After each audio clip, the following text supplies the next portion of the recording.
Bonsoir à toutes et à tous, bienvenue dans cette édition d'information dans l'actualité. Ce soir, pose de la première pierre des travaux de construction des communes des sièges des communes de Tombolia, Kabele et Lambagny. C'est une action du gouvernement à travers l'ANAFIC. Le délai d'exécution des travaux est de 6 mois. Et puis santé, les opérations de fermeture des cliniques et clandestines ont débuté partout en Guinée. Les cliniques non conformes sont dans le viseur du comité technique national. Dr Capitaine Ali Badra Camara est notre invité ce soir. Enfin, fermeture du port de Boulbinet afin de sécuriser les traversées des îles de l'Os. Cette disposition de l'agence de navigation maritime est appliquée par la gendarmerie maritime et les services de sécurité et de défense. Voilà pour le sommaire, encore une fois. Bonsoir à tous. Comme annoncé dans le titre, pose de la première pierre des travaux de construction des sièges des communes de Tombolia, Kabele et Lambagny. C'est une action du gouvernement à travers l'ANAFIC. Le délai d'exécution des travaux est de 6 mois. L'idée est de rapprocher l'administration des populations locales. Ces différentes cérémonies ont été présidées par le ministre de l'administration du territoire et de la décentralisation, Moussa Bangoura. La décentralisation en marche dans la capitale Conakry, après la création de nouvelles communes et l'installation des délégations spéciales. L'heure est à la construction de leur lieu de travail. Cette pose de briques annonce le début des travaux de construction des sièges des mairies de Tombolia, Kabele et Lambagny. Président de la République, Mamadi Doumbia, pour la mise à notre disposition le fonds nécessaire pour la construction des sièges des nouvelles communes de Conakry. Je demande à toutes les entreprises de respecter le délai contractuel qui est de 6 mois. Je vais demander les présidents, leurs délégations, d'accompagner les entreprises à mener à bien ce gigantesque projet. Car ce qui est en train de se réalise pour nos populations. Un délai d'exécution de 6 mois.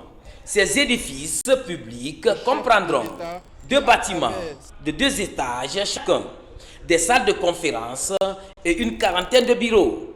Le même plan sera utilisé dans les nouvelles municipalités de Conakry. Toutes les ressources sont disponibles pour pouvoir achever les travaux.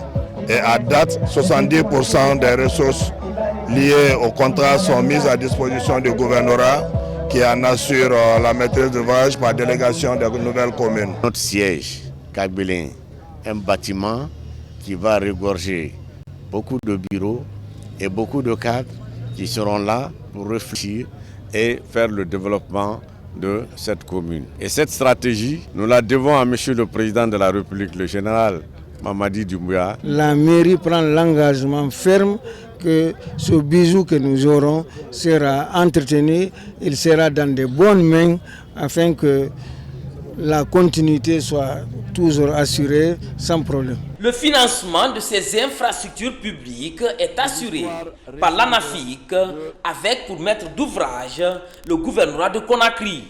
L'objectif du gouvernement est de doter ces nouvelles communes de sièges modernes en vue de mieux faciliter l'accès à l'administration locale. Moralisation de la chose publique, plus de 150 milliards recouvrés en faveur des entités de l'État par l'agent judiciaire en 2 ans face à la presse. Maître Mohamed Sampil a expliqué les attributions de la structure et son rôle dans la lutte contre le détournement des deniers publics. C'était constitué partie civile dans près de 200 affaires devant la CRIEF. Tierno Younoussaba. L'agence judiciaire de l'État est un service rattaché de la présidence de la République et elle s'occupe de la réglementation des affaires contentieuses de l'État, mais aussi procède au recouvrement des créances. En 2023, l'agence a géré 87 affaires devant la CRIEF et a réussi à recouvrer plusieurs milliards en faveur de l'État. Nous avions pu recouvrer pour l'État et pour certaines entités publiques un montant de 127 milliards 665 millions 113 588. Donc pour le Conseil guinéen des chargeurs, 5 milliards 185 millions 514 904 francs guinéens. Fonds d'appui À la promotion des gaz, 3 milliards 806 664 976.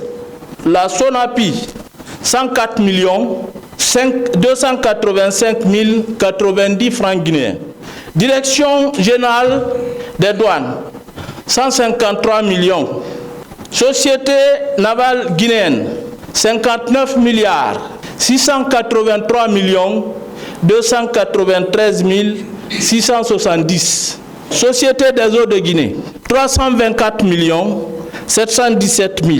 Société nationale des pétroles, 50 milliards 668 18 571. En 2024, l'agence s'est constituée partie civile pour défendre l'intérêt de l'État dans 117 affaires devant la CRIEF.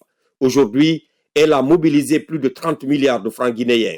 Au titre des montants que nous avions recouvrés et transférés à la GRASC, 50 550 euros, 195 700,245 $ US, 324 178 970 francs guinéens. Lors de ce oral, l'agent judiciaire de l'État a exprimé sa ferme volonté à lutter contre les prédateurs économiques en faveur du développement et de la répartition équitable des richesses. Tous ces efforts sont fournis pour nous dans l'intérêt du peuple de Guinée. La lutte qui est menée contre la prédation économique sous toutes ses formes par les nouvelles autorités commence à donner, n'est-ce pas, des retombées positives en faveur du peuple de Guinée. Car la lutte contre la corruption, contre les détournements de deniers publics, contre l'enrichissement illicite constitue un objectif noble du chef de l'État. S'agissant des procédures de détournement, Maître Sampil a évoqué l'affaire de la douane sans donner assez de détails pour des questions de secret de l'instruction. Il a en outre rassuré la bonne collaboration avec la GRASC dans la lutte contre la délinquance économique et financière. C'est une initiative de l'antenne pays de l'Assemblée mondiale de la jeunesse musulmane à Wami Guinée. La Guinée abrite le forum sous-régional des étudiants de l'Afrique de l'Ouest. Cette biennale a connu une mobilisation des étudiants arabophones de la sous-région. Cette rencontre qui va s'écouler pendant 5 jours va permettre aux étudiants de lutter contre les fléaux qui détournent leur idéologie religieuse, culturelle et civilisationnelle. Marwan Kamara et Laj Ismaël Nabé. Ce forum sous-régional regroupe des étudiants arabophones venus de 12 pays de l'Afrique de l'Ouest, la délégation saoudienne et les membres du gouvernement. La rencontre va durer 5 jours. Elle offrira une plateforme d'échange académique et culturel aux étudiants de la langue arabe. Le programme est accueilli à Conakry par l'antenne pays de l'Assemblée mondiale de la jeunesse musulmane, WAMI. Vous savez, aujourd'hui, l'un des plus grands problèmes du monde, ces idées qui détournent la jeunesse du monde, et principalement la jeunesse musulmane africaine. Mais à partir de ce genre d'activité, la WAMI réussit de pousser la jeunesse à aller vers les idées qui vont vers le développement socio-culturel des pays et des nations. Au cours de cette activité scientifique, les participants seront initiés à plusieurs modules de formation en rapport avec les valeurs culturelles et idéologies musulmanes.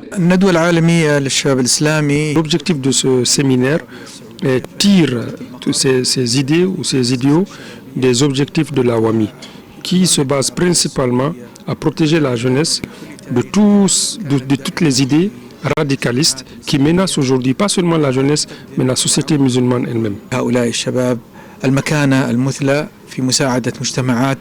Cette organisation jette les bases d'une société solide.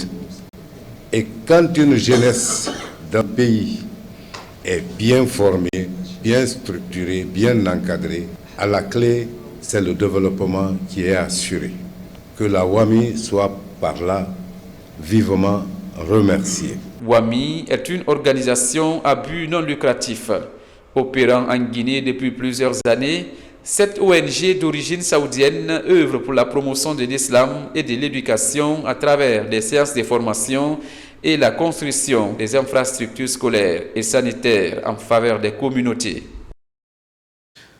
À l'enseignement technique, le PAFISAM, projet d'amélioration de la formation et de l'insertion dans le secteur agricole et minier, multiplie les initiatives pour la modernisation des établissements et leur équipement dans les CFP cibles du projet disposant de filières en électricité, chaudronnerie. Les équipements modernes sont installés avant leur utilisation. Apprenants et formateurs bénéficient d'une mise à niveau. Tchernosman Diallo. Avec le développement des grands projets dans le pays, le gouvernement s'active dans l'équipement des centres de formation professionnelle. Grâce au financement de l'Agence française de développement à travers le projet PAFISAM, plusieurs CFP ont été dotés d'équipements modernes pour lier la théorie à la pratique. Particulièrement moi, c'est la première fois de voir certains équipements. Par exemple, si je prends le poste de soudage Micmac, c'était la première fois de voir. Et nous sommes parvenus à voir les différentes opérations que nous devons effectuer. Le monde évolue aujourd'hui à une vitesse exponentielle. Si l'on ne prend pas des dispositions au niveau local, au niveau des établissements de formation, nous allons former des gens qui ne seront pas être directement absorbés par le monde du travail et de l'emploi. Afria, voici à quoi ressemble la salle dédiée aux cours pratiques en électricité. Grâce à l'intervention du projet PAFISAM financé par l'AFD, de nouvelles salles ont été construites et équipées de simulateurs pour préparer les apprenants à travailler dès leur sortie dans les moyennes et grandes unités industrielles modernes. Ici, par exemple, on a installé un automate dans un coffret avec les contacteurs et les fins de course, dans une usine à mine qui va déplacer un chariot d'un point A à un point B qui doit transporter de la soude caustique. Quand on parle de la soude caustique, c'est un élément qui est très dangereux, donc il ne s'agit pas de la présence humaine. C'est pourquoi ici on a utilisé un automate. Avec les boutons poussoirs, on peut actionner ici, voir la simulation et expliquer le déroulement du chariot. Le renforcement de capacité des formateurs est tellement important que c'est même indispensable dans la mesure où c'est la seule condition qui permet aux formateurs non seulement de mieux former les apprenants, mais d'utiliser à bon escient les équipements qui sont livrés. 11 écoles d'enseignement technique sont couvertes par le projet PAFISAM. Le projet a permis leur rénovation, leur équipement et la formation des formateurs dans diverses filières. L'Office national de formation et de perfectionnement professionnel reste très engagé pour accompagner les entreprises dans l'atteinte des performances. Des gestionnaires de ressources humaines viennent d'être outillés à l'ingénierie de la formation. Ils se disent désormais aptes à optimiser la conception et l'analyse d'un plan de formation. Komara Moussa. Ils sont responsables des ressources humaines des entreprises et ils ont la même ambition. Maîtriser les outils de l'ingénierie de la formation pour concevoir et piloter des dispositifs de formation. Durant 5 jours, cet expert du réseau africain des institutions et fonds de formation professionnelle RAFPRO va leur fournir toutes les clés de ce levier indispensable dans le maintien des compétences. Chaque étape de la démarche a ses outils et ce sont ces outils-là que nous allons nous employer à faire acquérir aux participants pour qu'à la fin du séminaire, ils soient capables et autonomes dans leur travail. On va faire un diagnostic de compétences, regarder par exemple, évaluer l'écart entre les compétences requises et les compétences acquises. Donc ce différentiel nous permet de mettre en place un plan de formation. Une cinquantaine de responsables des ressources humaines prennent part à cette formation. Ils sont répartis en 2 groupes pédagogiques afin qu'ils puissent appréhender l'ensemble des outils et méthodes de cette approche. La qualification des ressources humaines dans les entreprises est une priorité de Madame la Ministre.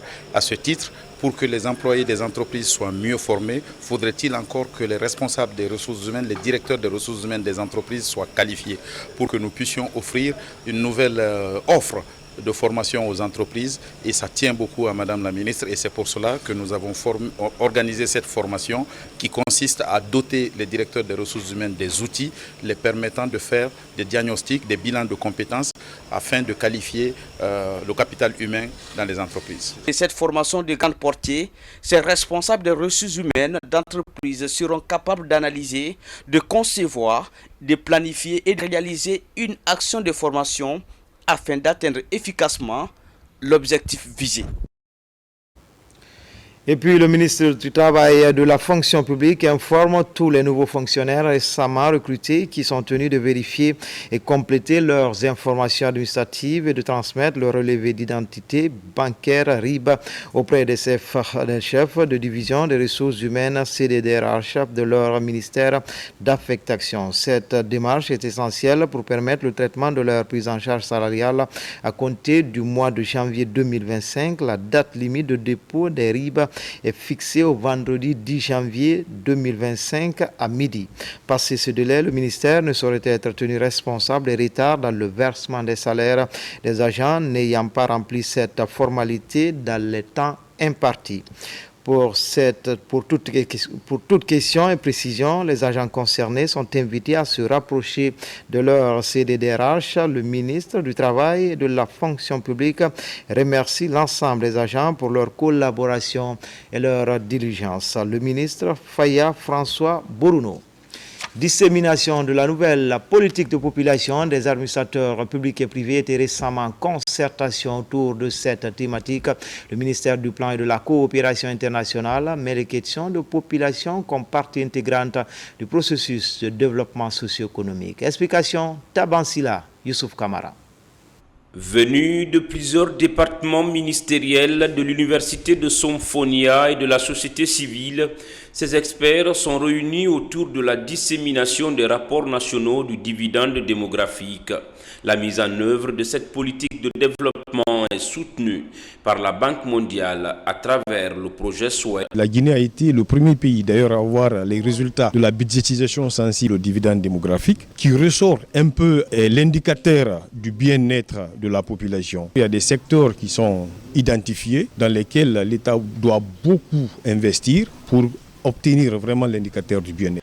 Cette activité de dissémination constitue une étape importante qui favorise la capture du dividende démographique. Le conseiller principal du ministre du Plan et de la Coopération internationale a représenté le chef du département à cette rencontre. Le ministère du Plan et de la Coopération internationale, à travers la Direction nationale Population et Développement, intensifie les actions d'information, de plaidoyer et de dialogue avec toutes les parties prenantes afin de réaliser un objectif qui est d'entretenir son premier dividende démographique. À la suite de ces échanges intersectoriels, il sera question d'élaborer un plaidoyer pour l'intégration de ces rapports dans les stratégies nationales de développement. Espace santé, vous le savez déjà, les opérations de fermeture des cliniques clandestines ont débuté partout en Guinée. Les cliniques non conformes sont dans le viseur du comité technique national. Dans le Grand Conakry, les agents sont sur le terrain pour procéder à la fermeture de ceux ne respectant pas les règles. Lansana Marisila, Tcherno Maroufba. Depuis une semaine, pas de répit pour les agents du comité technique de lutte contre les pratiques médicales et paramédicales illégales, le trafic et contrefaçon des médicaments et autres produits de santé. Pour cette nouvelle offensive, les cliniques clandestines sont dans la ligne de mire des agents. À Yimbaya, ce bâtiment vétuste sans aucune identification fait l'office d'un cabinet dentaire. À l'intérieur, les normes d'hygiène font froid au dos. Dans les différents compartiments de cette clinique, rien n'est respecté pour répondre à l'offre de soins à la population. Et on a constaté ici que ce monsieur exerce en toute illégalité. Il n'a ni d'arrêté de création ni d'exploitation. Et l'infrastructure n'est pas adéquate, il n'a pas d'équipement. Et tout ce qui se fait là est contraire aux normes édictées par le niveau central. C'est ce qui a motivé notre venue ici et procéder à la fermeture. À Matodo Rabitaya, cette haute clinique est classée non conforme. Logée dans une concession, cette clinique traduit les conditions inappropriées pour l'ouverture d'une clinique. Un constat qui a permis aux agents d'approfondir les investigations. Après des heures d'échange, les locaux sont scellés et la propriétaire convoquée au département de la santé. La fermeture des cliniques clandestines constitue désormais un autre combat du gouvernement à travers le ministère de la Santé et de l'Hygiène publique. À présent, je reçois sur ce plateau Dr Capitaine Ali Badra Kamara, médecin légiste des armées, inspecteur général de la santé et président du comité technique national de lutte contre la pratique médicale et paramédicale illégale, le trafic et la contrefaçon de médicaments et autres produits de santé. Bonsoir capitaine et bienvenue. Bonsoir, merci. Sur ce plateau. Bienvenue sur ce plateau. Après la croisade contre les produits pharmaceutiques contrefaits nuisibles à la santé, vos équipes sont sur le terrain pour traquer maintenant les pharmacies qui ne respectent pas les règles. C'est quoi la véritable mission du comité technique? À l'entame, il faut savoir que le comité technique national est une structure pluridisciplinaire et multisectorielle qui est créée au sein du ministère de la Santé et placée sous l'autorité de son chef de département, le docteur Oumar Djoueba. Ce comité est composé des responsables des directions techniques impliquées et pouvant être impliqués dans la lutte contre les pratiques illégales et non conformes des métiers de la santé, qui sont appuyés par les agents des forces de défense et de sécurité, à savoir la douane, la police et la gendarmerie nationale, auxquels s'ajoute le parquet de la CRIEF qui est compétent pour traiter les infractions portant atteinte à la santé publique. Le comité, comme son nom l'indique, a pour mission de lutter contre les pratiques médicales et paramédicales illégales, le trafic et la contrefaçon des médicaments et autres produits de santé. Globalement, il s'agit de planifier et de mettre en œuvre des actions fortes allant dans le sens de faire respecter la législation et la réglementation dans le domaine de la santé. Justement, nous venons de suivre ce reportage réalisé par nos reporters Tcherno Maroufba et Lansana Marisila. Vos équipes sont sur le terrain. Parlez-nous un peu des tenants et aboutissants de cette croisade contre les pharmacies illégales. Ce qui est important de mentionner dès le départ, c'est que cette action s'inscrit dans la vision globale de refondation de l'État prônée par son Excellence, Monsieur le Président de la République, chef de l'État, le général Mamadi Doumbouya, est imprimé vigoureusement dans le secteur de la santé par le docteur Oumar Djoueba, ministre de la Santé et de l'Hygiène publique. Tout le monde est témoin aujourd'hui des conséquences que provoque la pratique de la médecine et de certaines spécialités médicales par les non-professionnels. Ça commence par l'aggravation de l'état de santé de certains malades qui viennent dans des structures où on les fait traîner pendant longtemps sans bénéficier d'un bon diagnostic et d'un bon traitement. Mais plus loin, le cas spécifique des femmes enceintes qui viennent en détresse et qui décèdent dans des structures inappropriées, dans des mains non expertes. Qui dit refondation, dit réforme. Et les réformes, par essence, elles sont douloureuses. C'est comme une personne qui vient vous voir avec une plaie, qui a un abcès. Si vous n'avez pas le courage de rompre l'abcès, d'appuyer et de sortir le pus, vous ne pouvez pas guérir la plaie. Les mesures que le ministère de la Santé et de l'Hygiène publique est en train de prendre aujourd'hui sont douloureuses, c'est vrai.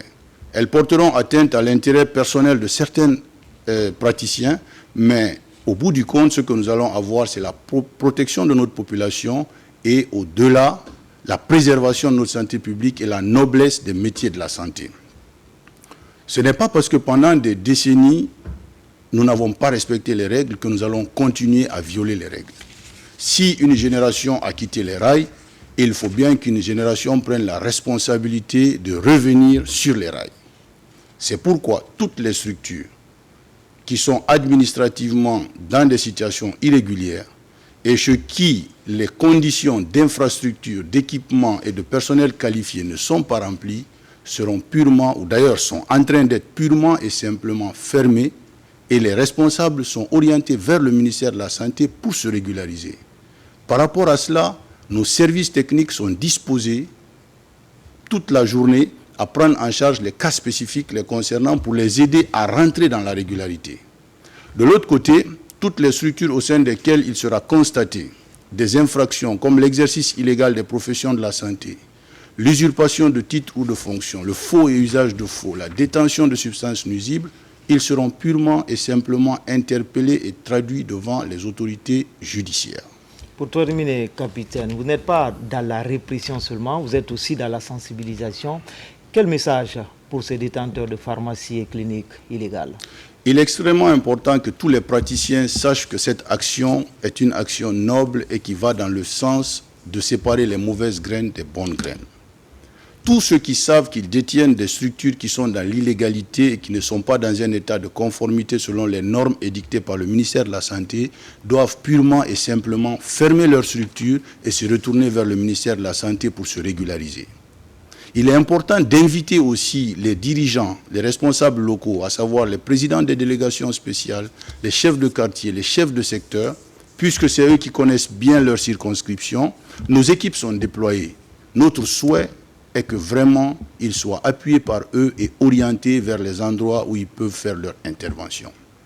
Quant à la population, ce combat est mené pour la population. C'est vrai que c'est une action de l'État, c'est une action du CNRD, c'est une action soutenue par le président de la République, mais il faut que la population adhère et qu'elle accompagne. Donc nous les invitons, lorsqu'ils verront nos équipes sur le terrain, à les orienter et à les partager certaines informations utiles à la réussite de cette mission. Merci d'être venu sur ce plateau.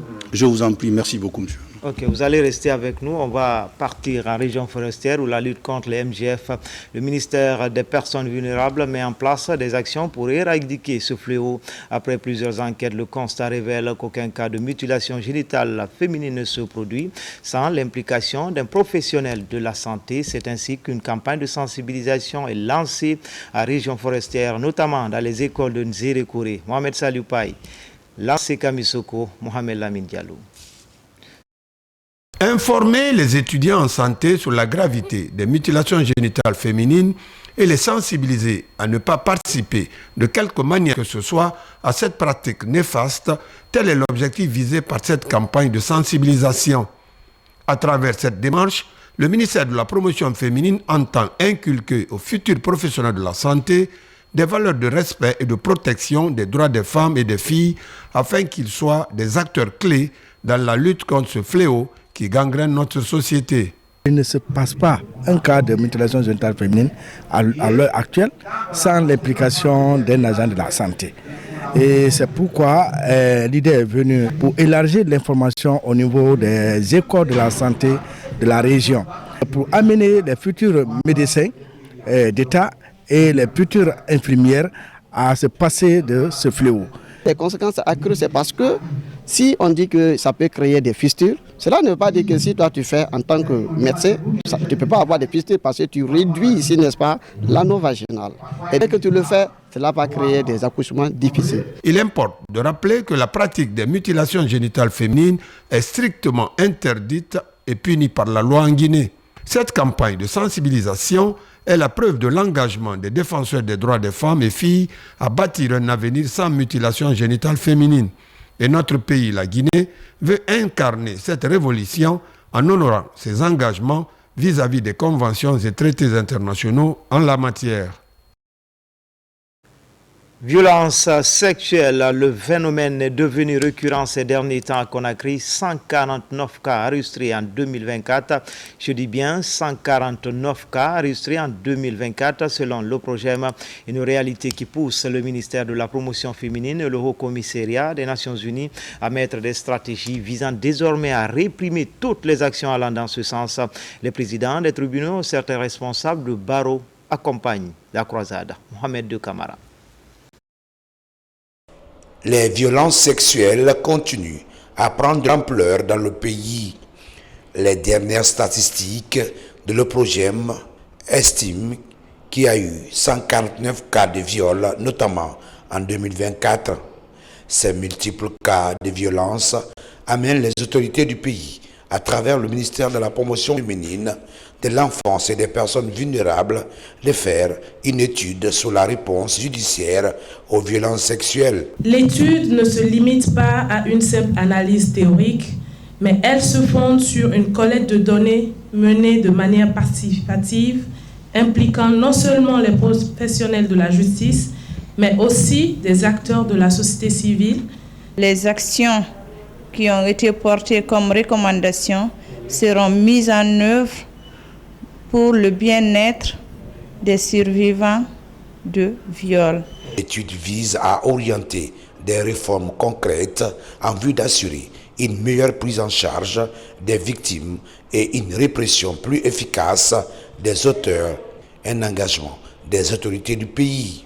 Malgré les progrès réalisés, la réponse judiciaire aux violences sexuelles reste marquée par des défis institutionnels et des dynamiques sociales complexes qui entravent l'accès à la justice pour les survivantes. Il est de notre devoir et de notre responsabilité d'assurer un environnement sûr. Cette rencontre de validation du rapport de l'étude portant analyse des dynamiques sociales et légales de la réponse judiciaire aux violences sexuelles en Guinée, PAPEV, est mise en œuvre par le Haut Commissariat des Nations Unies aux droits de l'homme en collaboration avec le ministère de la Promotion féminine, de l'enfance et des personnes vulnérables et d'autres partenaires nationaux et internationaux. Sur le continent, l'ambassade de Guinée en Côte d'Ivoire a célébré récemment le colonel Yaya Camara. Ce fonctionnaire de police reçoit la médaille d'honneur de la police ivoirienne, une médaille décernée par le ministère de l'Intérieur et de la Sécurité. Une cérémonie qui a connu une forte mobilisation de la représentation diplomatique guinéenne établie dans ce pays frère. Commentaire, Alpha Agaba. C'est le fruit d'un travail acharné couplé à la responsabilité partagée. Le colonel Yaya Camara a été célébré par l'ambassade de Guinée en Côte d'Ivoire. L'officier a reçu la médaille d'honneur de la police ivoirienne, une médaille décernée par le ministère de l'Intérieur et de la Sécurité pour service rendu à la nation. C'est dans le cadre de la célébration de la réussite de la Coupe d'Afrique des Nations organisée en terre ivoirienne. Un honneur qui me remplit de profonde exaltation et de profonde gratitude. Je mesure pleinement l'importance des conséquences d'un travail bien fait, de la bonne collaboration au sein de nos équipes et du sens de la responsabilité partagée. Une distinction qui réconforte la représentation diplomatique de la Guinée en Côte d'Ivoire. Le colonel Camara est une fierté pour toute la communauté guinéenne installée dans ce pays frère. Aujourd'hui, j'éprouve des sentiments de fierté. De fierté parce que nous sommes plusieurs nationalités africaines en Côte d'Ivoire. Mais que le gouvernement ivoirien ait pris à travers le ministère de la Sécurité soin de décorer un cadre guinéen, on est fiers de l'être. Le prix, comme disait tantôt, c'est un travail d'abnégation que M. Yaya Camara a fait preuve. Et ça, nous en sommes fiers. Cette récompense est le couronnement d'une mission bien accomplie. C'est autour d'un repas que cette cérémonie s'est achevée. Au ministère de la Sécurité, une plateforme nationale vient d'être lancée dédiée aux entreprises, de sécurité. Un outil qui permettra de centraliser les informations, faciliter les échanges et garantir une transparence et traçabilité des activités du secteur. C'est dans ce souci de matérialiser ces activités que l'Office de régulation des agences de sécurité de la protection civile a créé cette plateforme. Abdul Karim Kamara. Le secteur de la sécurité privée connaît de plus en plus des réformes. Désormais, un regard neuf est porté sur la gestion transparente et rigoureuse des activités de sécurité privée. Pour garantir cela, une plateforme de gestion est développée par l'Office de régulation des agences de sécurité et de la protection civile. Il y a beaucoup d'avantages liés à cette application. Il permettra aux entreprises de se créer un compte, faire le suivi de leur activité, déclarer les contrats et en même temps suivre les agents de sécurité, la mobilité surtout. L'initiative s'inscrit dans la dématérialisation des activités, une transformation numérique dans laquelle s'engage l'ORASPC afin de moderniser et structurer le secteur de la sécurité privée. Cette plateforme va permettre d'avoir une liste la plus exacte de toutes les entreprises de sécurité et un contrôle exact sur ces entreprises afin de pouvoir rentabiliser un peu sur les différents contrats que nous allons exécuter avec nos différents prestataires. Vu qu'il y a des redevances que nous allons aussi mettre en place au niveau de service trésor public qui passera également au niveau de l'ORASPC, ça encouragera également notre office de régulation à faire plus dans le futur. Et je demande à tout un chacun et aux autres entrepreneurs d'avoir le courage de venir vers l'ORASPC pour pouvoir améliorer les choses qui ne vont pas au niveau du secteur privé. Après cette première présentation, il est prévu une réunion technique comme phase pilote afin de tester la plateforme et intégrer le retour des entreprises de sécurité privée.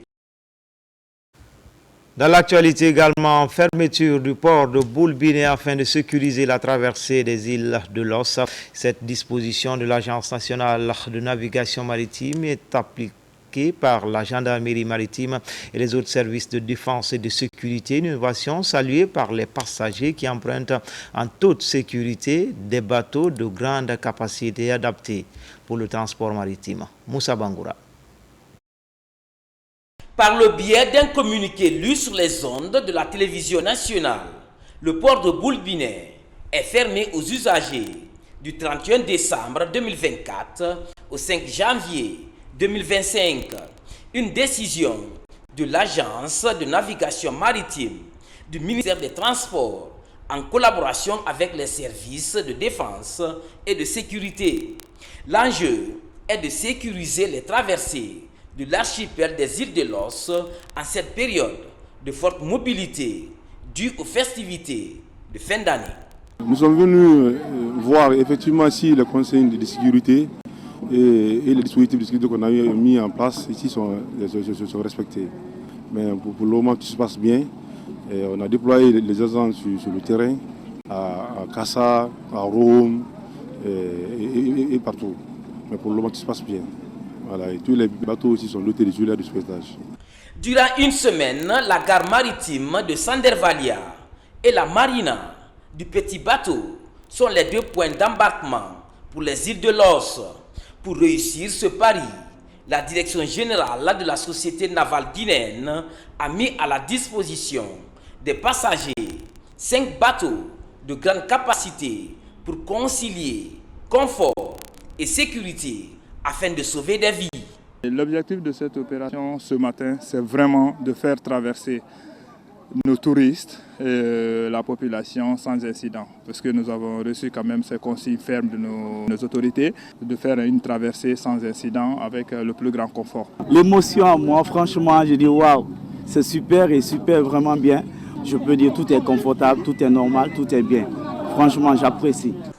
Dans un passé récent, les drames étaient récurrents lors des festivités du Nouvel An. Cette année, le dispositif sécuritaire est renforcé. Une vaste campagne de sensibilisation est aussi mise en branle pour des festivités sans accident. Cela rejoint aussi le message que le chef de l'État a délivré. Nous voulons une société plus apaisée où chacun essaie de jouer sa partition pour le bien de tous. Donc vraiment félicitations. Il y a eu beaucoup de monde qui sont déplacés aujourd'hui. C'est un engouement certain. Ça nous oblige à augmenter les capacités de l'État pour déplacer les populations et encourager aussi les investisseurs privés à s'occuper de ce segment qui va connaître un avenir certain avec le développement du tourisme insulaire. Du 31 décembre au 5 janvier, le port de Boulbiné est ainsi fermé aux usagers et les contrevenants s'exposeront à des sanctions allant jusqu'à la confiscation de leurs engins nautiques. C'est l'heure du bilan à la Société des eaux de Guinée. Le respect de la tradition et de rigueur en témoigne la dernière rencontre que la Direction générale a organisée sous l'égide du président du conseil d'administration. Rencontre au cours de laquelle d'importantes mesures ont été prises pour plus d'eau dans nos robinets en 2025. Nabi Kamara. Ici, tout a commencé par l'évaluation des activités menées au cours de l'année qui s'en va avant de fixer les objectifs pour celle à venir. En somme, ces cadres ont parlé de la gestion de l'exploitation, le budget annuel, la statistique du taux de réalisation et la synthèse de l'évolution des travaux sur le terrain.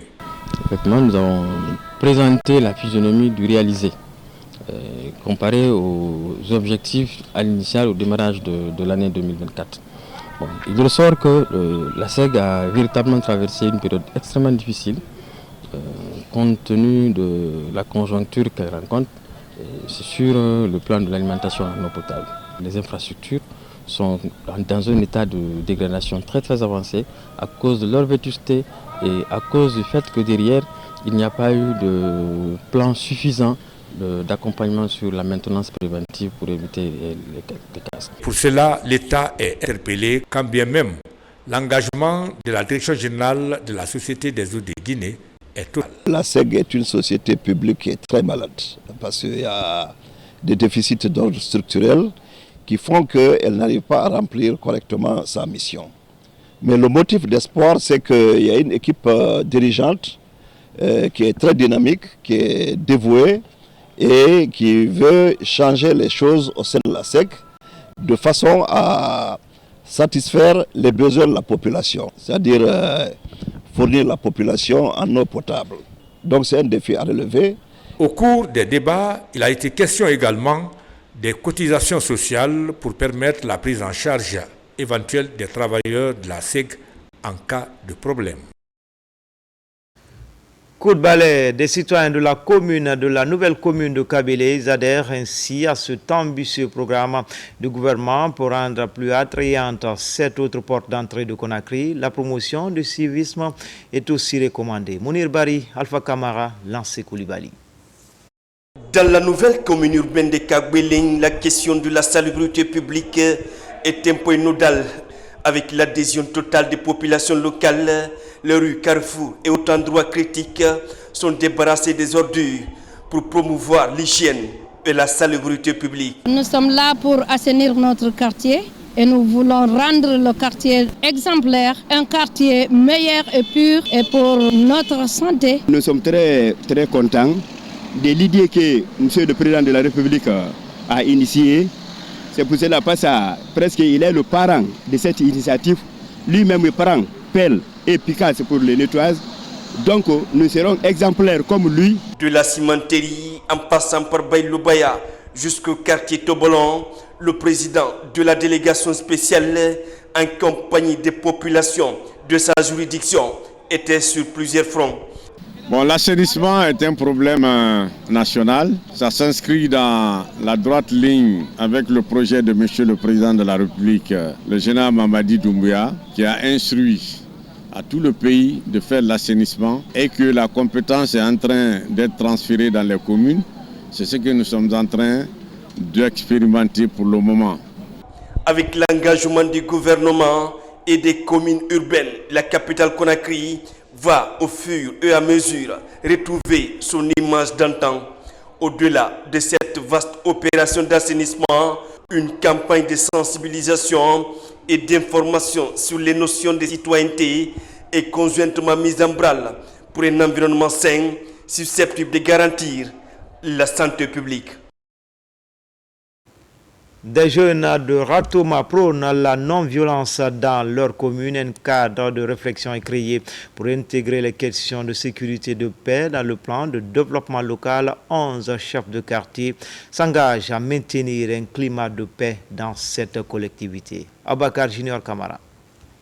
La commune de Ratoma renonce définitivement à la violence. Pour matérialiser l'idée, un cadre de concertation et de réflexion se tient ici pour définir les stratégies de lutte contre l'insécurité et maintenir la paix et la stabilité. Il était important pour nous de se mettre ensemble autour d'une table pour réfléchir et ensemble émettre des idées sur comment chacun de nous doit participer à la sécurisation de notre commune. La commune de Ratoma, nous l'avons connue par le passé comme étant une commune de violence, une commune instable, mais aujourd'hui, avec l'idée qui commence, avec les dispositions qui sont prises par rapport à ces activités, je crois que les choses vont changer, la paix va revenir, la stabilité va régner et je crois que le développement est à l'horizon. Les 11 quartiers de la commune prennent part à cette rencontre. L'objectif est d'intégrer une politique de sécurité dans le plan de développement local. Nous avons un service qui répond à la sécurité des citoyens et de leurs biens. Notre premier devoir. Mais cela ne peut pas se faire tant que les chefs de quartier, les chefs de secteur, nous devons travailler ensemble pour aboutir à la sécurité des citoyens et de leurs biens. Je remercie Madame la gouverneure de la ville de Conakry qui nous a permis d'avoir une réunion pareille dans la commune de Ratoma. Je demandais la jeunesse de Ratoma, les femmes de Ratoma, les chasses de Ratoma, tout le monde de se donner la main pour qu'il y ait la paix dans la commune de Ratoma. Souvent décrite comme une zone marquée par l'insécurité, la commune de Ratoma veut refléter une nouvelle image et achever dorénavant celle d'une commune plus sûre. Si certains ont choisi amis et parents pour célébrer le nouvel an, les fidèles de la mission de la réconciliation et guérison ont consacré cette traversée à la prière, même rituel au ministère de la synergie du royaume. Samara Tono.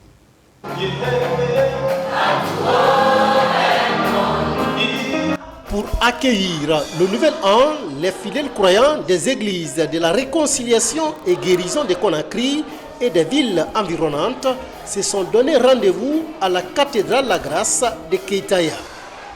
Dans une immense joie, ces fidèles ont rendu grâce à Dieu pour ce haut fait dans leur vie et ont aussi prié pour leur famille ainsi que pour les autorités du pays.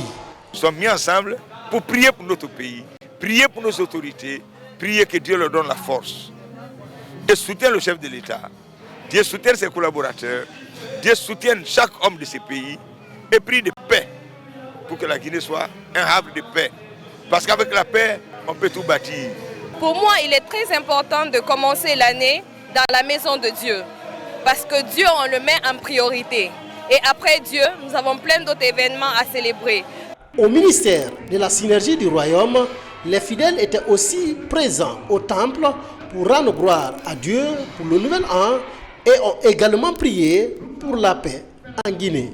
Dieu a fait beaucoup de choses pour nous. Il nous a gardés, il nous a préservés, il nous a sécurisés. Il a pourvu à toutes choses dans notre vie. Donc ce soir, nous avons décidé de rester dans sa présence parce que nous savons qu'en 2025, il réserve encore de grandes choses pour nous. Il faut l'amour entre nous. Il faut qu'on s'aime. Aimons-nous les uns les autres. Il faut qu'il y ait le pardon. Le pardon, il faut qu'il y ait la compassion entre nous. C'est très important. À l'image de ces deux églises, le nouvel an est célébré dans la plupart des lieux de culte du pays. Une façon pour ces croyants de réaffirmer leur attachement à la parole de Dieu. Remise du prix Eddie Hamel du meilleur journaliste sportif. Cette année, la Palme d'Or revient à notre confrère Isia Gassila. Ce prix récompense le talent et le leadership du chef de la division des sports de la radio-télévision nationale. La cérémonie qui s'est déroulée dans un réceptif hôtelier de la place a connu la présence des autorités sportives et journalistes. Abdoulaye Diallo, Ousmane Kamara. En plein cœur de Kaloum, la cérémonie de remise officielle du prix Eddie Hamel 2024 du meilleur journaliste sportif a pris les allures d'une belle fête. Isia Gassila, le chef de la division des sports de la RTG Coloma, a décroché ce fameux sésame lors d'un concours organisé par le réseau des médias pour la paix par le sport en marge des Jeux Olympiques Paris 2024. Le journaliste sportif guinéen Isia Gassila a marqué le jury par la pertinence de son élément qui a ravi la vedette à une centaine de journalistes sportifs. Rendre honneur à mes formateurs depuis le cycle scolaire universitaire jusqu'à la RTG. Et beaucoup se sont investis pour moi. Je prie Dieu à ce que j'ai la force et la santé de faire pour d'autres Guinéens. Également mes collaborateurs à la RTG, ce prix, joignez-vous à moi pour dédier à mes 3 enfants. Remercier mon épouse qui est ici présente. Sur les Jeux Olympiques de Paris 2024, nous avons eu entre eux pour tout 157 participants. Faire des Jeux Olympiques de Paris 2024 un facteur d'amitié pour essayer de comprendre également les valeurs de l'olympisme. Donc c'est ça qui nous a poussé et le reportage de notre confrère Isia Gassila a été retenu par un jury présidé par notre confrère Philippe Toussé et quelques autres confrères sur le continent. Cette distinction de Isia Gassila vient galvaniser la corporation. Les journalistes sportifs guinéens sont appelés à s'investir pour mieux accompagner les disciplines sportives. C'est le candidat de toute la Guinée, c'est le candidat de toute la presse, mais nous sommes en première position, à la première ligne. Alors vraiment, nous sommes fiers de lui, on est heureux et très très heureux. Je suis très heureux que cela soit parce que ça permet au niveau national de reconnaître le travail que font l'ensemble des journalistes sportifs et de lever surtout les valeurs de ce métier-là que nous accordons autant d'importance au ministère des Sports. Dans la foulée, le président du réseau des médias pour la paix par le sport Zone Afrique a nommé Issa Gassila comme le coordinateur du réseau en Guinée. Enfin, l'éducation, les mines et le développement durable, c'est le thème de la 3e édition du Festival de Kouroussa. Plusieurs programmes étaient au rendez-vous pour valoriser la culture et les produits locaux. Cette année, Hadja Saran Daraba Kaba était à l'honneur pour son engagement constant en faveur du vivre ensemble. RTG Kankan, Tiamo Kaba. La ville de l'écrivain Kamara Leye accueille le Festival de Kouroussa, Festico. Un rendez-vous économique, culturel et artistique. Première attraction, la danse du Dundumba pour exhumer le talent des hommes forts. Les prestations rappellent l'importance du vivre ensemble pour magnifier la diversité culturelle de la République de Guinée, pays des cultures. Ce festival est une vitrine pour exposer nos richesses culturelles, notre patrimoine culturel, mais aussi pour valoriser les talents et les initiatives locales. Pour cette édition, nous avons concocté des programmes riches et diversifiés, allant à la réflexion, apprentissage, le partage. Différents univers sont au cœur de ces retrouvailles de découverte et d'invention. Des produits innovants sont exposés pour valoriser l'artisanat et les produits agroalimentaires du terroir. De visite en visite, des visas se retrouvent à la Maison des Jeunes autour d'un panel. L'éducation, les mines et le développement durable sont débattus pour inciter la nouvelle génération à participer au rayonnement du Hamana. Les débats nous ont permis de ressortir des recommandations très fortes, notamment une décennie de l'éducation pour Koussa, qui va permettre ici de soutenir l'éducation de base, mais aussi les autres secteurs dédiés de développement pour mettre en place ici une croissance durable à Koussa. Le Festico, c'est aussi un moment de reconnaissance pour encourager des acteurs à tous les niveaux. Cette année, Hadja Saran Daraba Kaba est à l'honneur pour son engagement en faveur du patrimoine culturel et artistique. Le choix porté à une dame, à une personne chère pour la Guinée, une dame qui a fait ses preuves au niveau national et international. Je vais nommer Hadja Saran Daraba. La fierté est qu'elle soit fille du terroir, descendant de Kamara Leye. Des ambitions communes sont partagées afin de promouvoir l'artisanat guinéen et les danses traditionnelles. C'était tout pour les infos. Tout le plaisir a été pour moi de vous servir pendant ces 4 jours d'affilée. L'actualité se poursuit sur le www.rtgguinée.info. Encore une fois, excellente année 2005 à toutes et à tous. À bientôt pour d'autres infos sur la Guinée, notre paradis, terre de richesse et d'innovation. Inch'Allah.